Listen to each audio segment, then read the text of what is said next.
네, 그러면 5회차 강의를 시작해 보도록 하겠습니다. 네, 오늘 배울 내용은 이제 동적 계획법이라고 이제 흔히 DP라고 불리는 거죠. 이제 되게 일단 이 알고리즘의 문제가 100준에서 제일 많아요. 제가 언뜻 봤을 때 한 1800문제 그 정도가 이 DP 유형의 문제이고 그만큼 이제 난이도의 스펙트럼도 굉장히 넓어요. 100준 이제 솔브드 기준으로 실버부터 골드, 플레, 다이아, 루비까지 다 이제 골고루 있거든요. 쉬운 문제부터 어려운 문제까지. 그래서 배워도 사실 DP는 저는 끝이 없다고 생각을 하고요. 그리고 아무리 많이 문제를 풀어도 여전히 어렵습니다. 근데 이게 DP가 코딩 테스트에서 자주 나오고 대회에도 당연히 많이 나오고요. 그래서 되게 개인적으로는 제일 중요한 유형이겠죠. 거의 대회마다 무조건 DP 개념이 한두 문제씩은 꼭 나오니까. 그래서 기초를 한번 잘 다져봐 봅시다. 일단 동적 계획법이 뭐냐? 기본적으로 이 영어로 원래는 다이나믹 프로그래밍이라는 이름으로 지어졌어요. 얘를 한글로 이제 번역을 하면 동적 계획법 이렇게 되는데 어 이제부터 흔히 DP라고 부르죠. 이 이름이 다이나믹 프로그래밍이라는 이름이 왜 이렇게 지어졌냐? 그냥 처음에 이름을 지은 사람이 이 다이나믹이라는 이 단어가 멋있어 보여서 그냥 단순하게 그렇게 지었습니다. 이 다이나믹이라는 이 단어가 뭐 알고리즘이랑 전혀 관련이 없고요. 그래서 처음에 이제 DP라는 걸 배울 때 이 이름이랑 뭐 연관을 지으려고 하는데 굳이 그럴 필요가 없습니다. 그냥 전혀 상관없는 이름이라고 생각을 하면 되고요. 이 DP가 뭐냐면 한 문장으로 이제 요약을 하면 하나의 큰 문제를 작은 부분 문제들로 나누어서 푸는 방법이에요. 여기까지만 들으면은 뭐 이게 그렇게 특별한가 싶겠죠. 근데 사실 이제 정의는 이렇지만 제가 생각하기에 DP의 핵심은 이 두 가지라고 생각을 합니다. 물론 DP의 정의는 이렇지만 첫 번째로 점화식 세우기인데요. 이제 뒤에서 다 설명을 드릴 건데 우리가 고등학교 때 수열 배울 때 점화식 나오죠. 뭐 AN은 AN-1 뭐 어쩌고 이런 식으로 쓰는 점화식. 그 점화식이랑 동일합니다. 이런 식을 세우는 게 중요하고요. 그리고 메모이제이션이라는 기법을 사용을 할 텐데 이제 이 기법도 뒤에서 설명을 드리지만 DP에 있어서 핵심적인 DP를 사용을 하는데 있어서 핵심적인 기법이라고 생각합니다. 그래서 이두 뭐 이런 내용들이나 이런 정의들이 있는데 사실 DP에서 제일 중요한 부분이 DP 문제를 풀 때 제일 중요한 부분은 처음에 이게 DP로 풀리는구나. 그러면은 그 다음에 어떻게 풀어야 되는가. 이게 굉장히 중요하거든요. 거의 문제 푸는 데 있어서 한 95% 정도가 이 문제 풀이에 대한 아이디어를 떠올리는 거라고 생각을 하시면 돼요. 나머지 5%는 이제 구현적인 부분이고 그래서 그만큼 아이디어를 잘 떠올리면 문제를 쉽게 풀 수 있지만 아이디어 떠올리기가 그렇게 쉽지 않겠죠, 당연히. 그래서 이거를 감안하고 이제 앞으로 어떤 식으로 DP를 풀어갈 건지 설명을 해보도록 하겠습니다. 먼저 어, 사실 DP를 이미 조금 알고 계신 분들은 조금 지긋지긋할 수도 있어요. 왜냐하면 이 피보나치 수열이 정말 쉽고 엄청 자주 나오지만 거의 DP에 대한 설명을 보면 항상 이 피보나치 수열이 나올 거예요. 근데 이만큼 DP에 대한 기초를 잘 보여주는 예시가 없다고 생각을 합니다. 그래서 일단 피보나치 수열은 다들 아실 거예요. 이제 만약에 여기는 원소가 있다면 이 원소는 앞에 있는 두 원소의 합이죠. 얘도 3이랑 5 두 개 더하고 5랑 8을 더하면 13이 되고 이런 식으로 이제 피보나치 수열이 이루어지는데 얘를 식으로 써보면 fn을 n번째 항이라고 할게요. n번째 항이라고 하면 n번째 항은 n-1번째 항 더하기 n-2번째 항 이렇게 되겠죠. 이제 식으로 쓰면 이렇게 되고, 아까 앞에서 말한 점화식이 얘가 점화식이죠. 점화식은 이제 뭐 여러 항들끼리의 관계라고 생각을 하면 되는데, 이런 점화식이 잘 알려져 있습니다. 피보나치 수열은. 네, 그리고 이제 얘를 n번째 항을 이제 프로그래밍 해서 코드로 구현을 해볼 거예요. 나는 지금 이 피보라는 함수를 통해서 n번째 항을 구하고 싶어요. 그러면은 함수를 이렇게 짜놨을 때는 피보 n 이렇게 하면은 fn이 나오겠죠. 피보나치 수열의 n번째 항. 이제 얘를 어떻게 구하면 되느냐? 일단 기본적으로 n이 0 이하면은 수열에서 이제 범위를 벗어나는 거죠. 그냥 고려를 하지 않아도 돼요. 그래서 0으로 리턴을 해주면 되고, n이 1인 경우에는 첫 번째 항은 1이죠.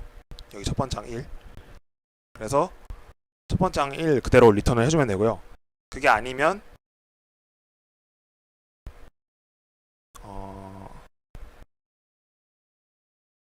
이게 식이 조금 잘못된 것 같은데,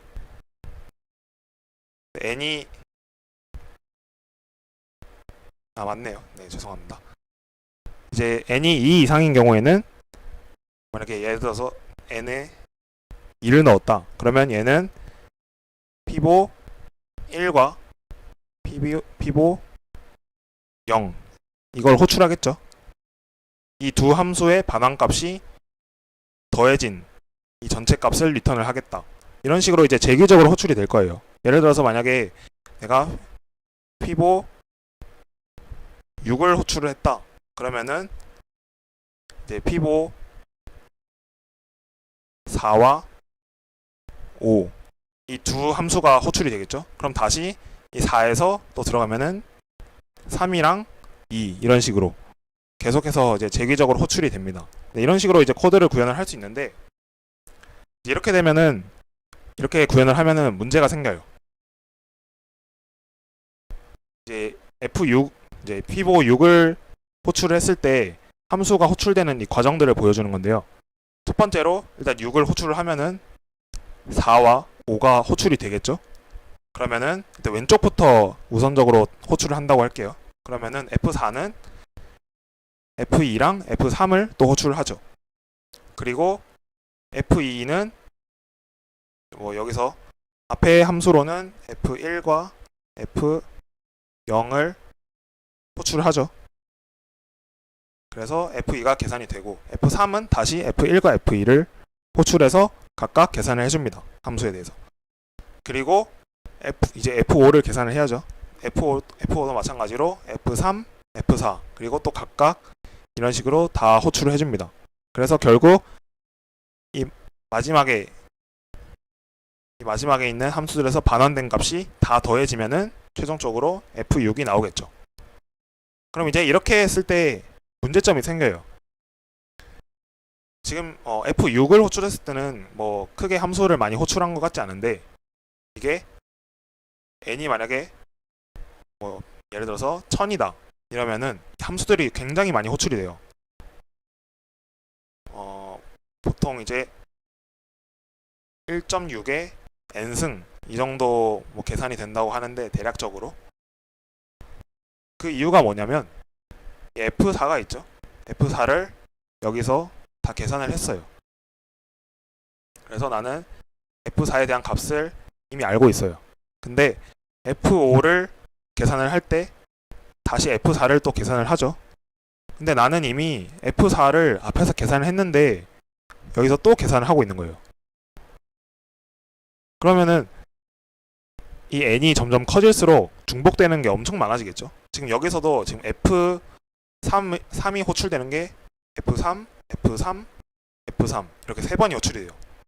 F3에 대해서 알고 싶으면 그냥 한 번만 계산을 해서 그 결과를 계속 이용을 하면 되는데, 그 결과가 남아있지 않으니까 계속해서 호출을 해주는 거예요. 그래서 이러한 문제점 때문에 이런 식으로 이제 코드를 작성을 하게 되면은 시간 복잡도가 엄청 커지게 됩니다. 그래서 이제 얘를 해결을 하고자 메모이제이션이라는 이 기법이 이제 도입이 되는데요. 메모이제이션은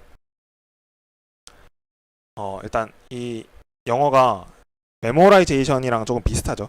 그거랑 조금 착각을 할 수 있는데 이 메모이제이션은 프로그래밍에서 사용되는 용어예요. 그냥 바로 번역을 하면 직역을 하면 메모리에 넣는다는 그런 의미고요. 뭐 라틴어에서 파생이 됐다고 하는데 그런 건 크게 중요하지 않고 그냥 메모이제이션 기법입니다. 알고리즘까지는 아니고. 그래서 이 메모이제이션이 뭐냐면 단순하게 부분 문제, 지금 앞에서 부분 문제라는 거는 이 F6이 전체 문제예요. 우리가 F6을 구하고 싶죠. 전체 문제에 대해서 두 개의 부분 문제로 나누었어요. F6을 구하기 위해서는 F4랑 F5를 알면 되죠. 우리가 피보나치 수열의 일반항을 모른다고 가정을 하고 F6을 바로 구할 수는 없잖아요. 그래서 반드시 F4와 F5를 알아야 되는데 이 F4와 F5로 나누어지는 게 두 부분 문제로 나누어지는 거랑 같습니다. 그래서 F4랑 F5가 각각 부분 문제고 그리고 여기서 또 F3과 F4는 이 F5의 부분 문제겠죠. 그죠? 그래서 이 부분 문제를 계산한 결과를 미리 메모리에 저장을 해둬요. 이게 메모이제이션입니다. 그래서 이제 동일한 계산을 할 때 이전에 메모리에 저장한 값을 이용을 합니다. 그리고 이 메모이제이션은 거의 대부분 배열을 사용을 해가지고 이제 이 값들을 저장을 해놓습니다. 배열에다가. 그럼 이제 이 메모이제이션을 적용을 하면은 어떻게 되느냐? 원래 이렇게 피보나치 수열이 그 F6을 호출했을 때 호출되는 함수들이 이렇게 쭉 있죠. 근데 메모이제이션을 적용을 하면은 이 부분만 함수가 호출이 됩니다. 왜냐면 여기서 이제 F3을 계산을 했죠. F1 더하기 F2로. 그러면은 F3을 어디다가 이제 저장을 해둬요. F3을 여기다 저장을 해둔다. 그 다음에 F4도 계산이 되겠죠. 그러면 F4는 여기다가 저장을 해둬요. 미리. 그러면 이제 이 F5를 계산할 때 F3과 F4를 호출을 하죠. 근데 나는 여기서 F3과 F4를 구하기 위해서 다시 또 함수를 호출하는 게 아니라 얘가 이 배열에 저장이 되어 있느냐를 확인을 해요. 근데 그러고 보니까 F3이랑 F4 둘 다 배열에 저장이 되어 있죠. 이미. 그래서 나는 얘네를 계산하지 않고 이 값을 그대로 갖다 쓰는 거예요. F4, F3 이런 식으로. 그러면은 이 밑에 있는 함수들을 더 이상 호출할 필요가 없죠. 얘네들도 다. 이렇게 해서 시간을 줄여 나가는 거예요. 훨씬 지금 이 그림에서는 뭐 한 절반 정도밖에 줄여지지 않았는데 n이 점점 커질수록 이런 식으로 중복이 더 많이 생기게 되고 그럴수록 더 효과적이겠죠. 네, 이런 식으로 이제 메모이제이션 기법이 사용되는 거고요. 이제 메모이제이션을 사용을 하기 위해서 배열을 사용을 한다고 했잖아요. 보통은 이렇게 DP 이런 식으로 배열 이름을 적는데 이거는 뭐 개인 자유고요. 이제 이 배열에다가 나는 결과를 저장을 할 거예요. 근데 이제 보통 어떤 식으로 초기화를 하냐면 초기화를 해야 되는 이유가 DP라는 배열 메모이제이션 하고 싶은 배열이 맨 왼쪽 F2도 불필요한가요? 얘도 이제 저장이 되겠죠. 얘를 계산을 하고 나면은 그러니까 그 앞에 제가 여기서 그림을 하나 빼먹었는데 앞에 코드에서는 여기서 F0과 F1을 더 호출을 하겠죠. 근데 이 F2를 이제 여기서 또 마찬가지로 계산을 하고 나면은 이 밑에 부분은 더 이상 계산을 할 필요가 없다는 거죠. 이해되셨나요?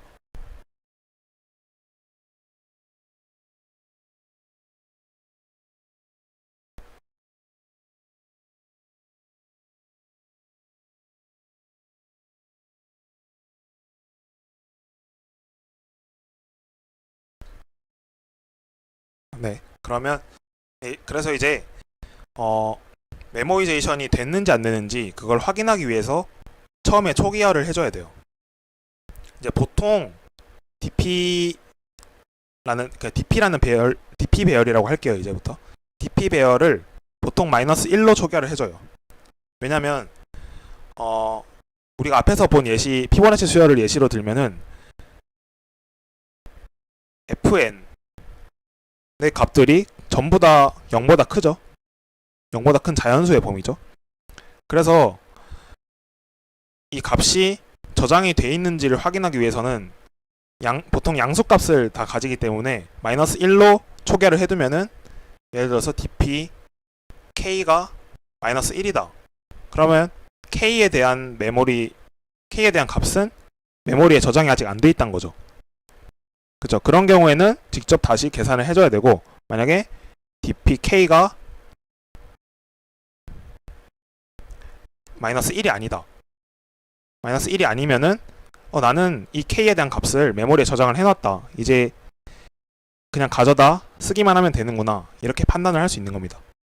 그래서 보통 이제 초기화를 하는데, 이 초기화하는 값은 반드시 마이너스 1은 아닙니다. 만약에 k에 대한 값이 마이너스 1이 될 수도 있다. 그러면은 마이너스 1로 초기화를 해버리면은 실제로 메모리에 저장이 됐는데 저장이 안 됐다고 판단할 수 있겠죠. 그래서 이 초기화하는 값은 그 가능한 경우들 중에서 절대 나올 수 없는 그런 값을 해주면 됩니다. 그래서 만약에 음수인 경우에는 보통 어떤 식으로 하냐면 마이너스 20억 이런 식으로 전혀 나올 수 없는 값들을 넣어주고요. 그래서 초기화하는 방법은 총 3가지 방법이 있습니다. 기본적으로 직접 포문을 이용을 해서 배열 전체를 다 마이너스 1로 초기화를 시켜주거나, 아니면은 이 memset이라는 함수를 이용을 하는데, memset은 10불에서 C 스트링이죠. C 스트링 헤더를 이런 식으로 인클루드를 해줘야 됩니다. 그러면은 memset이라는 함수를 이용할 수 있는데, 이 함수가 그 메모리에 직접 할당을 해주는 건데, 여기 들어가는 값에 대해서 할당을 해주는데 한 바이트 단위로 할당이 돼요. 이게 unsigned 캐릭터 변수로 unsigned 캐릭터 이 범위가 0에서 255의 범위를 갖습니다. 그래서 이 범위인 한 바이트 단위로 이제 메모리 할당이 되기 때문에, 만약에 내가 여기다가 예를 들어서 dp 테이블을 만으로 초기화하고 싶다. 그래서 여기다가 만을 만약에 넣어요. 그러면은 완전 잘못된 값이 들어갑니다. 얘는 인티저 범위죠. 만은. 근데 캐릭터는 0에서 255밖에 저장이 안 되기 때문에 여기다 만을 넣어버리면 이게 이상한 값으로 바뀌어서 메모리에 저장이 돼요. 내가 의도하지 않은 값이 들어가 버려서. 그래서 보통 이 memset 함수를 이용을 할 때는 항상 0 또는 마이너스 1로 초기화를 할 때만 memset을 이용을 하는 게 안전합니다. 웬만하면. 그리고 이 fill이라는 함수는 이제 시뿔뿔 std 네임스페이스에 있는 함수인데요. 이 fill이라는 함수는 아무 값이나 다 할당을 할 수 있어요. 이 자리에 마이너스 1이 아니라 만도 가능하고요. 이런 식으로. 이제 얘는 저희가 1회차 때 배웠던 그 알고리즘 함수의 범위 있죠. 보통 begin부터 end, 이 end는 포함이 안 되죠. 이것도 마찬가지입니다. 여기에 지금 배열이라서 이런 식으로 플러스 숫자 이렇게 형태로 했는데, 만약에 벡터다 그러면은 v.begin부터 v.end 이런 식으로 여기에 들어가겠죠. 반복자가 들어가는 겁니다. 그래서 dp, dp 플러스 -1 그리고 -1 이렇게 하면은 이 포문과 동일한 결과를 갖습니다. 이 3가지 동일한 결과를 갖고요. 네, 이런 식으로 이제 dp 배열을 초기화를 시켜줄 수 있습니다. 그래서 이제 메모이제이션을 이용을 해서 앞에서 했던 피보나치 수열을 이제 구하는 코드인데요. 지금 여기서 보면 제일 첫 줄을 보면은, 만약에 dpn, 지금 n을 이제 구하고 싶은 거죠. n번째 항을 구하는데 dpn이 -1이 아니다. 이거는 내가 이미 이 n에 대한 값을 저장을 했다는 거죠. 그렇죠. 그러면은 굳이 이 함수를 호출할 필요 없이 그냥 바로 저장해둔 값을 리턴을 해줘요. 그리고 만약에 n이 1 이하다. 1 이하면은 그냥 1을 리턴을 해주면 되죠. 그래서 얘가 실제로는 dp 1은 1 이거랑 동일하죠. 그리고 그게 아니면 이 else에 도착을 했다. 그 뜻은 n이 일단 1보다 크고 그리고 dp 배열에 지금 저장이 안 돼 있는 거예요. 내가 계산을 안 한 값이기 때문에 이 경우에는 직접 계산을 해줘야 됩니다. 그리고 dp 배열에 저장을 하는 거죠. 이 두 함수에 대한 반환값을 dp 배열에 저장을 한다. 이렇게 생각하시면 됩니다. 그리고 값을 그대로 반환을 해주고 이런 식으로 이제 메모이제이션을 이용을 해서 피보나치 수열의 항을 조금 더가 아니라 훨씬 더 빠르게 구할 수 있는 방법이고요. 이제 기본적인 DP의 개념이 이렇습니다. 지금 앞에서 이제 큰 문제를 작은 부분 문제로 나누어 푼다 하나가 있었고, 그 다음에 점화식 세우기, 그리고 메모이제이션 기법, 여기 안에 지금 다 들어가 있죠. 일단 이거 자체가 점화식이고, 그 다음에 두 부분 문제로 지금 나누어서 풀고 있죠. 그리고 메모이제이션 기법을 이용을 하고 있고, 이런 식으로 이제 DP가 구성이 되고요. 이제 DP 문제를 풀 때 주의할 점이 있어요. 순환 구조가 존재하지 않아야 되는데, 순환 구조가 뭐냐면 내가 만약에 어떠한 큰 문제가 있어요. 이 큰 문제를 두 부분 문제로 나뉘었어요. 그럼 이제 두 부분 문제에 대한 값을 계산을 해서 두 개를 더해주던지 이런 식으로 합쳐주면 되겠죠. 근데 만약에 이 부분 문제를 푸는데 그 위에 있는 문제가 필요해요. 이런 식으로. 그리고 위에 있으니까 이 문제는 이 기본 문제를 다시 또 필요로 하겠죠. 그럼 결국 이렇게 계속 순환이 돼요. 이런 경우에는 값을 당연히 계산할 수 없겠죠. 그래서 반드시 이 부분 문제가 나뉘어질 때, 부분 문제로 나뉘어질 때는 항상 이 상위 문제가 필요하면 안 됩니다. 항상 이렇게 내려가는 구조로 구성이 돼야 된다는 거죠. 그리고 베이스 케이스 설정도 이제 중요한데, 부분 문제로 계속해서 나눠 가다 보면은 결국 마지막에는 더 이상 나눠지지 않는 그런 부분이 생기겠죠. 무조건. 아니면은 더 이상 나눌 필요가 없는. 그러면 이 경우에 내가 어떤 값을 반환을 해야 되는가?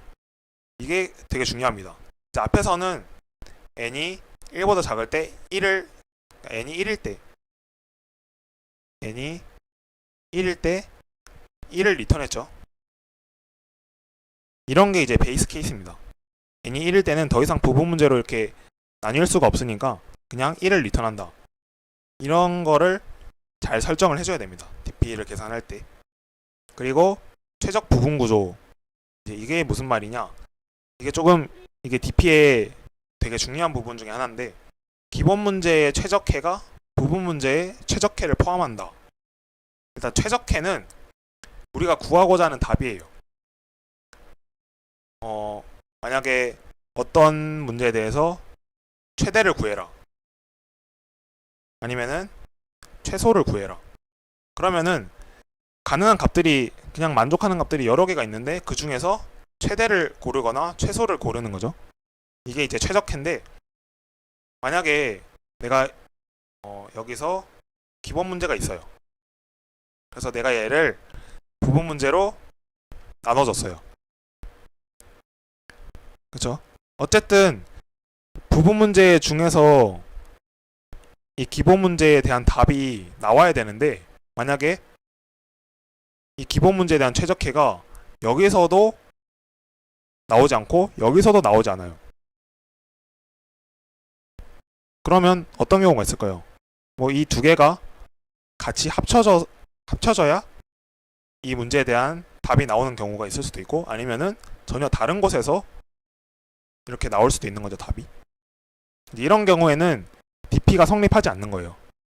그래서 항상 내가 만약에 일단 답이 있겠죠.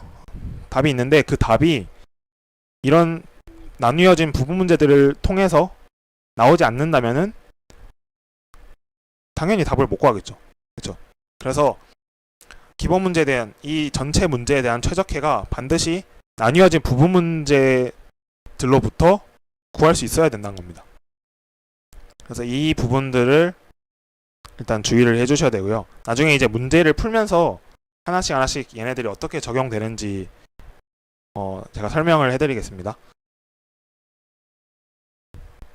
계속 이제 새로 보는 용어들이 막 나오죠. 탑다운과 바텀업. DP를 코드로 구현할 때 대표적으로 이렇게 두 가지로 나뉩니다. 탑다운과 바텀업. 탑다운은 재기호출을 이용하는 거예요.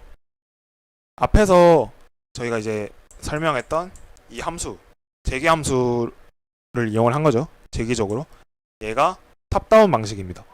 그리고 바텀업은 그냥 반복문을 이용을 하는 거예요. 이제 메인 함수 안에서 반복문을 이용을 해서 DP를 계산을 할 수 있습니다. 이게 제일 큰 차이고요. 그러면은 어떤 식으로 이제 차이가 있느냐? 탑다운은 하나의 큰 문제에서 필요한 부분 문제들을 호출해 나가는 방식. 우리가 fn을 구하기 위해서 fn-1 그리고 fn-2 이 두 함수를 호출했죠. 그리고 이 함수들도 각각 또 더 작은 함수들을 호출하겠죠. 그러다가 제일 작은 부분 문제 n이 1이 됐을 때 이제 값을 리턴을 해주고, 근데 반면에 바텀업은 제일 작은 부분 문제부터 답을 구해갑니다. 이제 반대로죠. n이 1부터 계산을 해가는 거예요. 1부터 n까지. 그러면은 우리가 피보나치 수열을 이제 직접 구하는 방식과 유사합니다. 우리가 직접 구할 때 처음에 11 적어놓고 앞에 두 개 더한 거 2, 그리고 앞에 두 개 더한 거 3, 5, 8 이런 식으로 쭉 구해가죠. 이게 제일 작은 부분부터 직접 쭉 하나씩 다 구해가서 n까지 구하는, 이제 얘를 반복문을 이용해서 구현을 하면은 이게 바텀업 방식입니다. 그러면 이 두 방식이 어떤 차이점이 있냐, 어떤 장단점이 있냐? 탑다운은 일단 바텀업에 비해서 DP식을 이해를 하기가 쉬워요. 이해하기도 쉽고 코드로 구현하기도 더 쉬워요. 탑다운이 바텀업보다. 지금 사실 피보나치 수열 이런 거는 굉장히 기본적인 문제라서 큰 차이가 없는데, 조금 이제 복잡한 DP를 들어가면 좀 많이 차이가 납니다. 그리고 반면에 바텀업은 상대적으로 메모리와 시간이 탑다운보다 적게 걸려요. 메모리도 더 작은 메모리를 소모를 하고, 그 이유는 탑다운 방식은 일단 재기적으로 재기 함수를 통해서 구현이 되잖아요. 그러면은 이 함수들이 이제 리턴되기 전까지 계속해서 스택에 쌓이겠죠. 함수들이 내가 리턴을 해야 될 함수들. 그리고 이 함수를 호출하고 다시 리턴하는 이 시간이 소모가 되기 때문에 메모리와 시간이 탑다운이 더 많이 소모가 됩니다. 그래서 그러면은 DP 문제를 풀 때 항상 우리가 이제 맞았느냐 틀렸느냐를 가르는데 메모리와 시간이 중요하죠. 메모리가 뭐 초과되거나 시간이 초과되면은 문제를 틀린 거니까. 그러면은 항상 바텀업을 써야 되나? 그건 또 아니에요.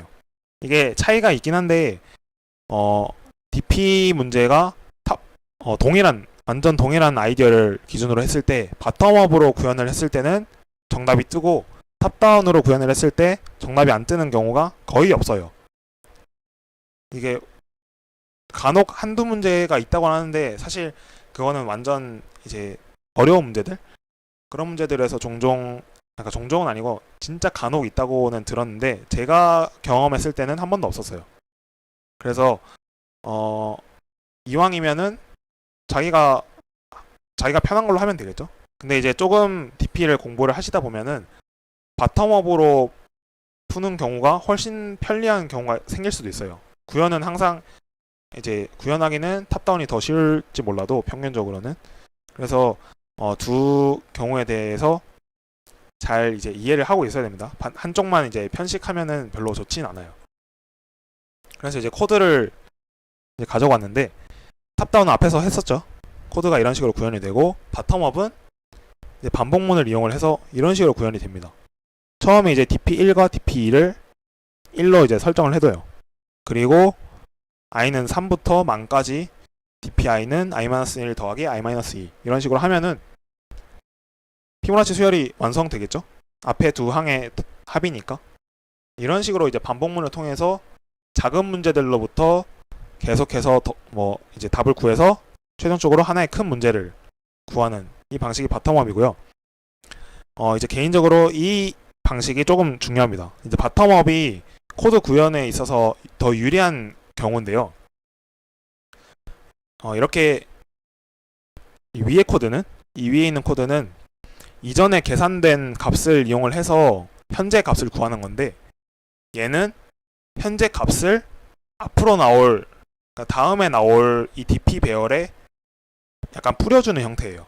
dpi가 어디에 이제 더해지느냐, 수열이 이렇게 쭉 있을 때 여기 있는 항은 여기 있는 항이랑 여기 있는 항에서 필요로 하겠죠. 한 칸 앞에 있는 항이랑 두 칸, 이제 한 칸 뒤에 있는 항이랑 두 칸 뒤에 있는 항. 그래서 여기서 얘를 가져오고 여기서 얘를 가져오는 게 아니라 반대로 여기서 이런 식으로 뿌려주는 형태예요. 여기 하나 더해주고 여기에 하나 더해주고. 그래서 지금 i 플러스 한 번째 항에 dpi를 더해주고 i 플러스 2번째 항에 dpi를 또 더해주고.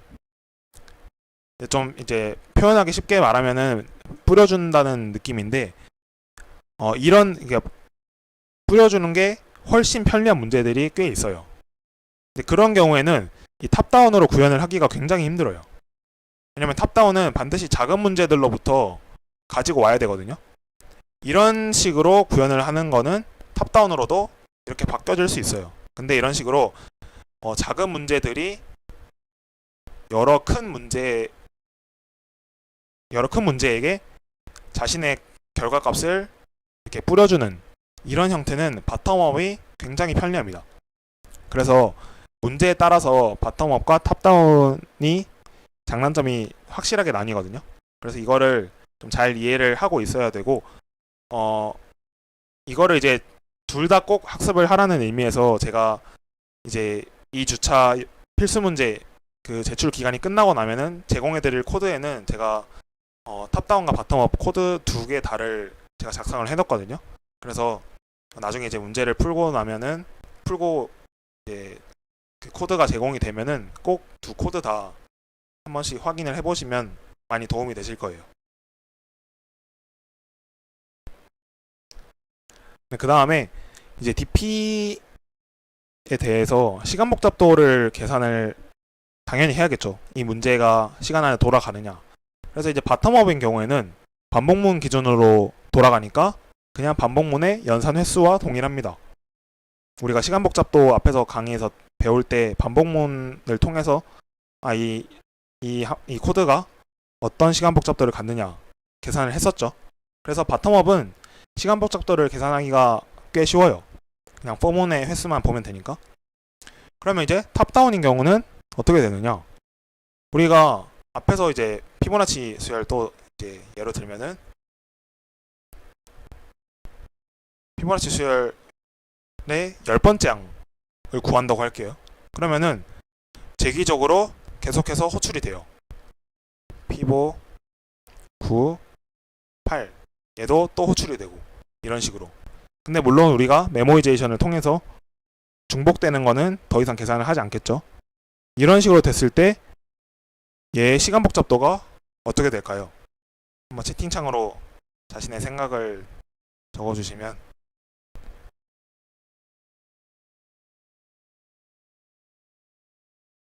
네, 시간 복잡도가 딱 수식으로 지금 나오는 건 아니고요. 어떤 식으로 이루어질까? 그걸 한번 이제 생각을 해보시면 좋을 것 같아요.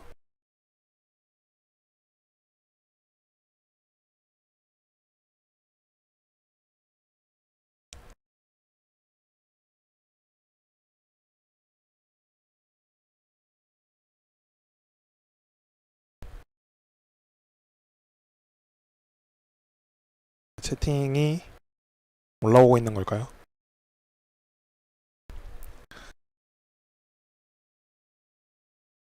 로그의 형태.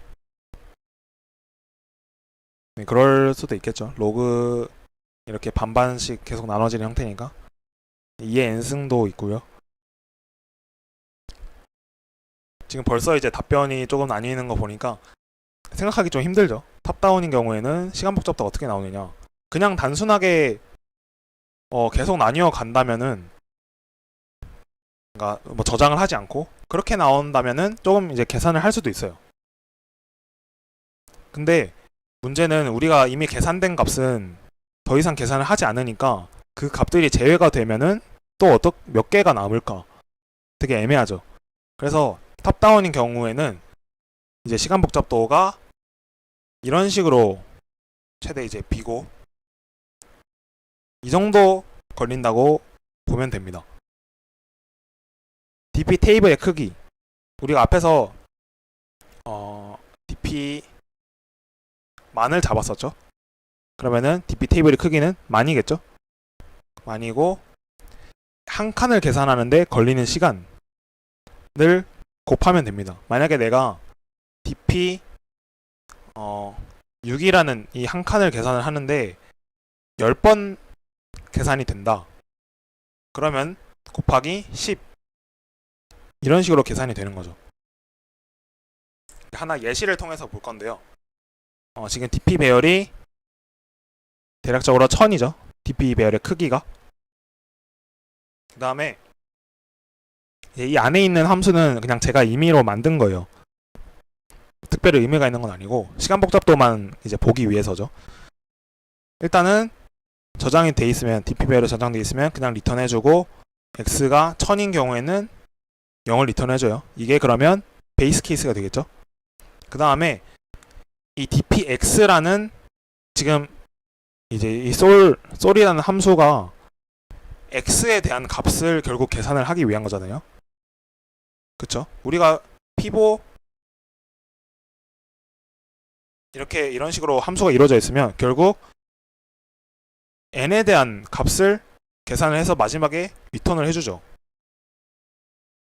그러면 얘도 결국 x에 대한 dp 값을 리턴을 하기 위한 함수예요.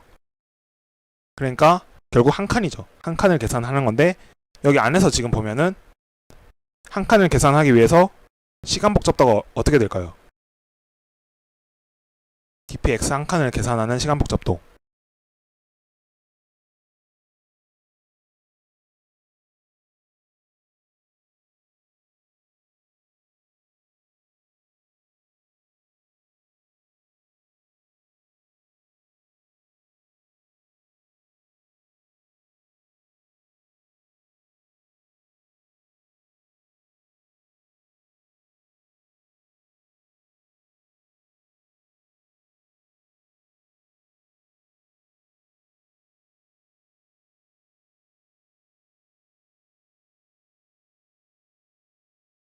네, 그쵸. 1000이죠. 한 칸을 계산하는데 b고 1000이 걸립니다. 항상 이제 b고는 최악의 경우이기 때문에 x가 만약에 뭐 물론 999인 경우에는 이 포문을 몇 번 안 들겠죠. 근데 일반적으로 이미 x에 대해서는 b고 1000만큼 걸리게 됩니다. 그럼 결국 dp 테이블의 크기는 1000이고 한 칸 계산하는데 최대 1000이죠. 그래서 만약에 n이 1000이다 라고 하면은 이 코드는 5 n제곱의 시간 복잡도를 갖습니다. 그래서 이제 dp 문제를 풀 때 간혹 시간에 대해서 잘못 판단을 하는 게 이 dp 배열의 크기만 보고 내가 dp 배열을 1000개만큼 잡았으니까 어차피 한 번 계산한 값은 그 뒤에 또 계산을 안 하니까 얘는 b고 n이 아닌가 이런 식으로 착각할 수 있는데 한 칸을 계산하는데 걸리는 시간도 모두 생각을 해줘야 됩니다. 우리가 이미 이 dp 배열의 값을 다 구해놔도 결국 이 값이 저장되어 있는지 확인하는 시간이 있겠죠. 이 한 칸 한 칸을 확인하는 시간이 이 포문 안에 다 들어가니까 결국 이 코드는 n제곱이 됩니다. 그래서 이런 부분을 되게 주의를 해주셔야 돼요. 네, 이런 식으로 이제 시간 복잡도를 계산을 해야 되고요. 이제 DP 문제를 풀기 전에 조금 더 문제풀이 관점에서 여러 가지 제가 생각하는 팁들을 가져왔어요. 다른 분들은 또 다르게 생각할 수 있지만 제 개인적인 팁이고요. 이거는 왜냐면 개인적으로 처음에 DP를 배울 때 굉장히 좀 난해해요. 이거를 왜 DP로 풀지? 이걸 어떻게 DP라고 생각하지? 이런 생각이 좀 많이 들거든요. 이제 조금 더 어려운 문제로 가면은 이것도 DP였어? 이런 식으로 이런 반응이 굉장히 많이 나오실 거예요. 그래서 DP에 대한 좀 어려움을 많이 겪는데 제가 몇 가지 팁을 갖고 왔는데 일단 이거는 코드 구현에 있어서 조금 좀 간편하게 해줄 수 있는 팁이에요. 참조형 변수라는 개념이 있는데 우리가 C 언어에서는 기본적으로 그냥 int a 이런 식으로 변수를 만들거나 아니면 또 다른 변수가 포인터 변수가 있었죠. 이렇게 변수가 두 가지 종류가 있었는데 C++에는 이 참조형 변수라는 변수 종류가 하나가 추가가 돼요. 그러니까 총 세 가지가 됩니다. 그럼 이 참조형 변수가 뭐냐? 일단 이런 식으로 작성이 돼요. 예를 들어서 자료형 int 자료형 그리고 and a는 다른 변수명 b 이런 식으로. 그럼 이제 얘가 무슨 의미냐? 간단하게 얘기를 해서 원래 기존에 이 b라는 변수가 있었어요. 얘를 메모리라고 할까요? 메모리고 여기에 b가 저장이 되어 있어요. b가 만약에 1이다. 그러면 이 1이라는 메모리를 b라는 변수가 가리키고 있겠죠? 근데 이런 식으로 int and a는 b 이렇게 선언을 하면은 b가 가리키고 있는 메모리를 a도 가리키게 돼요. 쉽게 말하면 원래 b라는 변수가 있는데 이 b라는 변수에 또 다른 별명을 하나 지어주는 거예요. 그럼 이제 나는 b를 통해서도 얘를 다룰 수 있고 a를 통해서도 다룰 수 있는 거예요. 그래서 이제 얘를 이용하면 뭐가 편리하냐? 만약에 3차원 배열이 있어요. DP 테이블이 3차원이에요. 그러면은 지금은 조금 복잡할 수 있는데 나중에 많이 풀다 보면은 흔히 볼 수 있는 이런 코드예요. DP 배열에 ABC 3차원이니까 ABC가 다 필요하겠죠. 그래서 이 ABC DP 한 칸을 계산을 하기 위해서 이런 과정을 거치는데 매번 이 코드를 쓰기가 귀찮잖아요. DP ABC 그쵸? 이제 얘를 다른 식으로 바꾸는 거예요.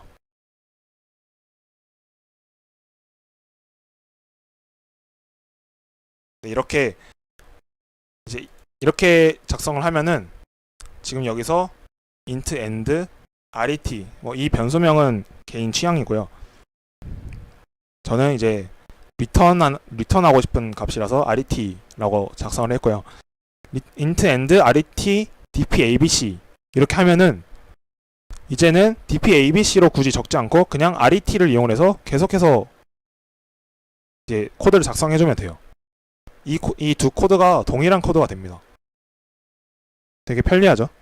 그래서 만약에 조금 길다 꼭 dp뿐만 아니라 다른 변수인데도 내가 이 변수의 이름을 바꾸지 못하니까 다른 식으로 좀 별명을 붙여서 코드 길이를 좀 줄이고 싶다, 편하게 쓰고 싶다, 그러면은 이런 식으로 작성을 하면 됩니다. 편리하겠죠? 훨씬. 그리고 이제 언제 DP를 사용하느냐? 이제 문제에 대한 예시예요. 이거는 절대 100%는 아닙니다. 100%는 절대 아니고 꽤 많은 경우에서 이런 경우에는 DP를 사용하면 된다. 이 정도만 알아두시면 될 것 같아요. 이제 어떤 경우가 있느냐? 나이브한 시간 복잡도가 팩토리얼 형태나 아니면은 2의 n승 이런 지수 형태일 때 DP가 주로 사용이 많이 됩니다. 물론 이 경우에서 중복되는 경우가 당연히 있어야겠죠. 네, 그냥 end를 떼고 이 end를 만약에 뗀다면은 그냥 일반 변수가 돼요. 그래서 ret라는 변수에 이 dp abc에 대한 값만 들어가요. 우리가 앞에서는 메모리를 동시에 가리켰죠. a랑 b가. 근데 이 경우에는 이렇게 메모리가 있으면 여기에는 dp abc가 있고 여기에는 ret가 가리키고 있는 거예요.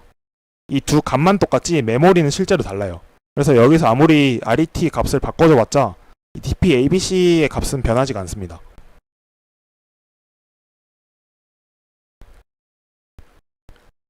이해되셨나요?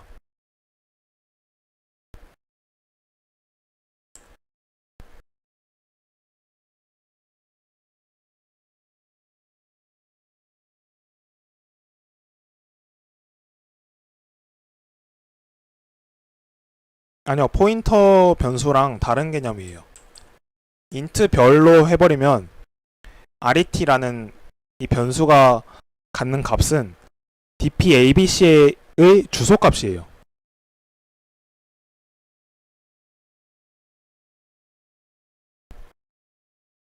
int 별과 int end는 완전히 다른 변수입니다.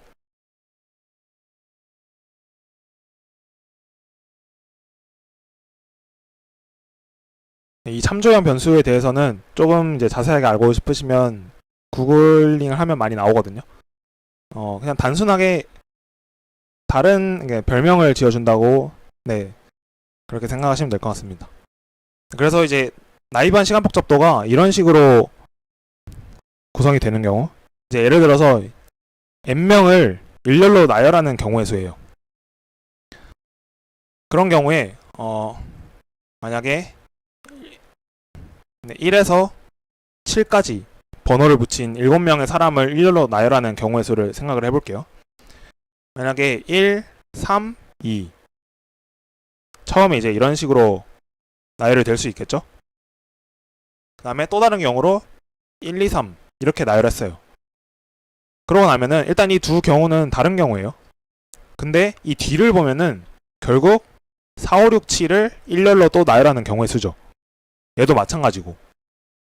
그러면은 만약에 여기서 1, 3이 이렇게 배열한 상태에서 4, 5, 6, 7을 배열을 하는 경우의 수가 나오겠죠. 그 경우들을 여기서 또 계산을 해주는 거예요. 그러면 얘를 이제 어디 한 군데다 저장을 해두면은 그냥 가져다 쓰면 되는데 계속해서 계산을 하니까 중복이 많이 생기겠죠. 이런 경우에 dp를 사용할 수 있고요. 그래서 이 일렬로 나열하는 시간 복잡도가 팩토리얼 n 팩토리얼 형태로 나타나고, 이의 n승은 주로 이제 모든 부분 집합을 고려하는 경우예요. 만약에 수열의 원소들이 전부 1인 이 원소가 총 7개 이렇게 수열이 있다고 할게요. 전부 1이 있고 나는 여기서 합이 k가 되는 부분 집합의 개수를 모두 구하고 싶어요. 이런 경우에 내가 얘랑 얘를 고른 경우랑 얘랑 얘를 고른 경우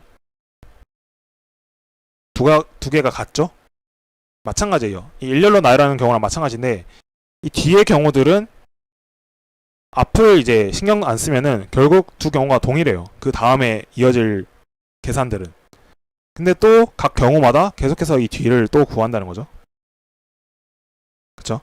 그래서 이런 경우들이 중복이 굉장히 많이 생기기 때문에 보통 dp가 많이 이용됩니다. 풀이에서. 모든 부분 집합이 고려되는 게 2의 n승인 경우는 각각의 원소가 포함되느냐 안 되느냐 각각 2씩 이제 곱해지는 거죠. 경우의 수가.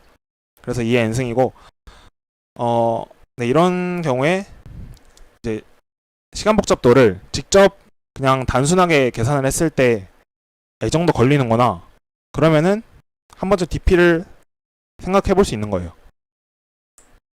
그리고 최대나 최소, 어떤 경우에 최대를 구하시오 아니면 최소를 구하시오, 혹은 이런 경우에 모든 경우의 수를 출력하시오. 이런 경우에도 DP가 굉장히 많이 사용이 됩니다. 거의 대부분 사실 DP예요. 그래서 물론 이제 100%는 절대 아니고요. 대부분의 경우에서 DP가 많이 사용이 되기 때문에 문제가 이런 유형이라면 DP를 사용해도 되지 않을까? 이런 생각을 한 번쯤 해보면 좋습니다. 그리고 이제 제가 굉장히 작게 적어놨는데 이거는 사실 약간 꼼수라고 생각이 되는데 가끔 문제를 보면 이제 경우의 수를 구하는데 이게 지금 이제 10의 9승 플러스 7이거든요. 이제 소수예요. 이 소수로 나눈 나머지로 출력하시오. 이런 경우에는 일단 나머지로 출력을 하라는 이유가 우리가 이제 계산하는 우리가 컴퓨터 C 언어에서 사용되는 숫자의 범위를 넘어가는 거죠. 실제로 답이. 그래서 출력을 하기 힘드니까 그냥 나머지로 출력을 해라. 이 나머지와 일치하면 답으로 해주겠다. 그런 건데 굉장히 큰 소수로 나누기 때문에 실제 답과 다르면은 일단 답이 당연히 안 되겠죠. 그래서 이런 경우에는 실제 답이 굉장히 큰 경우이기 때문에 우리가 직접 코드를 구현해서 하나하나 다 세우기가 힘들어요. 그 말은 결국 중복되는 경우가 굉장히 많다는 거고 얘네를 중복이 많이 되니까 DP를 사용해서 구할 수 있다는 거죠. 이거는 이제 문제를 많이 풀어보시면은 많이 접하게 될 거예요. 이런 식으로 이제 실제 문제 풀 때 팁들이 조금 있고요. 이제 이 DP를 어떻게 사용하느냐, 실제로 문제를 접했을 때 어떻게 DP 풀이에 대해서 접근을 하느냐에 대해서 이제 제가 설명을 드릴 건데, 일단 제일 처음에는 항상 문제를 딱 보고 그냥 아무 알고리즘을 쓰지 않고 그냥 직접 계산을 해봐요. 시간 복잡도도 체크를 해보고, 그때 앞에서처럼 이제 중복이 발생하는가 이거를 체크를 해요. 근데 만약에 중복이 발생하지 않는다, 그러면 사실 DP가 큰 의미가 없어요. 왜냐면 우리가 중복되는 경우를 미리 이 DP 테이블에 다 저장을 해서 그대로 다시 가져오겠다. 이게 이제 메모리제이션 핵심적인 기법인데, 중복이 발생하지 않으면 얘를 못 쓰겠죠, 당연히. 그래서 DP의 의미가 없어요, 그 문제를 풀 때. 그래서 중복이 발생한지를 체크를 하고, 이제 이거는 어떻게 알 수 있냐면 조금 무책임한 말일 수 있지만 그냥 많이 경험하는 게 최고예요. 많은 문제를 풀어보고 이런 경우에 DP로 접근할 수 있구나. 이게 되게 DP 개념 자체가 조금 쉽지 않아서 많이 문제를 일단 풀어보는 게 최고고요. 그러면 이제 중복이 발생한다. 중복이 발생하면은 얘가 DP로 해결이 가능한가? 그거를 이제 파악을 해야 돼요. 앞에서 DP로 이제 DP의 정의를 제일 처음 봤을 때 큰 문제를 부분 문제로 나누는 방법이라고 설명을 했죠. 그래서 일단 기본적으로 부분 문제로 나뉘어지는가, 그 다음에 그러면 나뉘어지면은 순환 구조가 생기지 않는가, 이런 식으로 이제 생각을 해볼 수 있는 거죠. 그렇게 생각을 했을 때 별 문제가 없다, 그러면 이제 그 DP 테이블로 상태를 표현해요. 이 상태가 뭐냐면 문제에서 나올 수 있는 많은 경우들 있잖아요. 그 경우들을 하나의 칸으로 표현을 했죠. DP A, B. 앞에서 피보나치 같은 경우는 DP N으로 표현했죠. 이게 수열의 각 항이 이 DP 테이블의 한 칸이 되는데, 한 칸을 하나의 상태로 표현을 할 수 있어야 돼요. 지금 조금 이해가 안 되실 수 있는데 나중에 문제를 통해서 한번 이해를 해볼게요. 그래서 이게 표현을 할 수 있어야 되고요. 당연히 이렇게 표현을 하고 나면은 이 상태 사이에 점화식이 생기게 되겠죠. 그 점화식을 구하는 게 제일 중요합니다. 이걸 못 구하면 DP 문제를 못 풀어요. 그래서 이 점화식을 구하는 게 굉장히 중요하고요. 피보나치 수열에서는 fn이 n-1 더하기 n-2 이런 식으로 이게 점화식, 얘를 이제 세울 수 있어야 되는 거예요. 다음 마지막으로 이제 코드 구현에 있어서 탑다운으로 구현을 할 건지 아니면 바텀업으로 구현할 건지 두 가지 케이스로 나뉘어야 되고요. 베이스 케이스 설정해야겠죠. 더 이상 부분 문제로 쪼갤 수 없는 그 케이스를 잘 설정을 해야 됩니다. 네, 이렇게 이제 이렇게 이 순서대로 접근을 하다 보면은 조금 이해가 쉬울 수 있어요. 문제 풀 때. 그래서 이제 문제를 풀기 전에 한 5분만 잠깐 쉬었다 갈게요. 혹시 질문 있으신 분은 그대로 질문해 주시면 되고요. 9시 3분까지 잠깐 쉬었다 가겠습니다.